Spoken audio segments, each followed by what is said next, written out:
Good afternoon to you. I'm Dakota Makris. Steve has the whole week off, so unfortunately, you're kind of stuck for me for the next few days.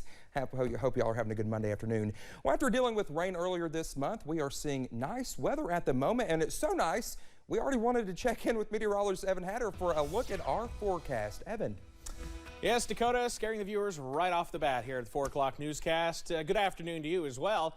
And it's looking like a great afternoon around the mountains. Plenty of sunshine and beautiful air in the mountains right now. You see our triple camera view from London Corbin Airport, 72 there, 72 here in Hazard. Beautiful sunshine. Still a few clouds lingering, though, over toward Pikeville at 70. But look at those dew points, discounting Hazard. 50 in London, 58 in Pikeville as drier air works in. All of us low to mid-70s outside right now. I will take that all day long. Southwest Virginia, where some clouds still hanging out, into the middle and upper 60s.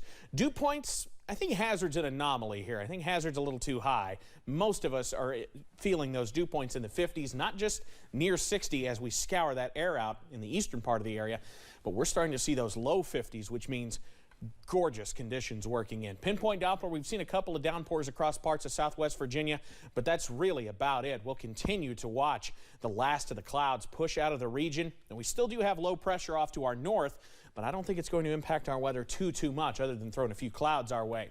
So for tonight, or this evening at least, low 70s turning into the mid-60s by the low 60s by this evening, and we're back in the 50s overnight. I'll have the very latest on how long the beautiful weather looks to last coming up in just a few minutes. Dakota? All right, Evan, thank you. Well, mourners in Scotland are saying farewell to Queen Elizabeth today as she makes her final journey back to England. King Charles III led a solemn procession behind his mother's coffin. Thousands packed the Royal Mile in Edinburgh to say goodbye to the Queen. The Queen's flag-draped coffin is topped with the Scottish crown inside the St. Giles Cathedral. The monarch lies in rest for 24 hours, giving mourners a chance to pay tribute. She set an example of selfless duty, which, with God's help and your counsels, I am resolved faithfully to follow. Queen Elizabeth will reach her final resting place at Windsor Castle 1 week from today. After her funeral, she'll be buried in St. George's Chapel next to her late husband, Prince Philip. And this morning, in his first public statement on the Queen's death, Prince Harry called his grandmother a guiding compass for the nation. Over the weekend, Harry, his brother Prince William, and their wives greeted well-wishers outside Windsor Castle, where the Queen lived for most of her final years. CBS's Holly Williams is at Windsor Castle with more of Harry's comments. Nobody expected this. Estranged brothers and their wives together again. Harry and Meghan back on royal duty more than 2 years after they quit. I think there are some major unresolved issues at foot. Roya Knickers, a royal correspondent, reporting on the monarchy for over a decade. For William and Harry to agree to come together and do that walkabout was not plain sailing. What were they disagreeing about? Probably the nature of how they were going to do it, you know, how close they were going to be, were they going to come in the same car, were they not? All of those things are at play. As the Queen's health failed, close family members flew together to her castle in Scotland. But Harry travelled alone.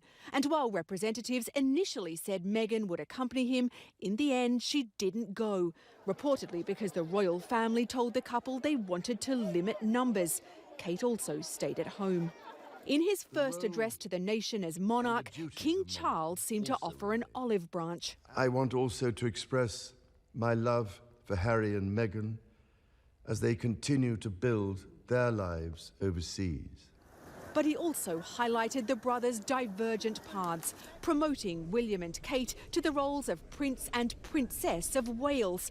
That's the title last used by Diana. Had Harry and Meghan not stepped back from royal duties when they did, they would have stepped up too in terms of positioning, role, seniority. He is still the son of the king, but he's hanging out with movie stars and making Netflix shows in America. There is a report in the British media that William and Harry could walk side by side behind the Queen's coffin at her funeral. But at this stage, we cannot confirm that. Holly Williams, CBS News, outside Windsor Castle. Well, people living in Shevchenko, Ukraine, were liberated from Russian control just last week.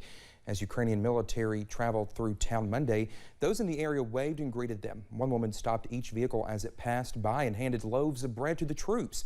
Ukrainian forces raised their country's flag Friday in Shevchenko. And the Ukrainian military published a video on its soldiers and the other soldiers in its main square of Izium waving their country's flag. Russian forces were forced to flee the strategic eastern city just 5 days after Ukrainian forces began a new offensive eastward through the Kharkiv region. Officials say the last 5 days must have been the most ambitious ground assaults by the Ukrainians since Russia launched its full-scale invasion in late February. Well, even though the Ukrainian forces have had recent success, earlier today, the Kremlin said Russia will achieve all of the goals of the special military operation in Ukraine. Russian President Vladimir Putin is aware of the situation on the front line. Kremlin spokesperson Dmitry Peskov said in a conference with journalists. The Russian Defense Ministry said on Saturday, following the success of Ukraine's counteroffensive, that the decision was made to regroup Russian troops in the areas of Balaklia and Izium and redirect their efforts in the Donetsk direction. Well, coming up here on First at 4, fires on the West Coast continue to wreak havoc with more than 46,000 acres ablaze in California. Plus, drier air continues to work into the mountains as we head through tonight. The very latest on how much nicer days are ahead on the way.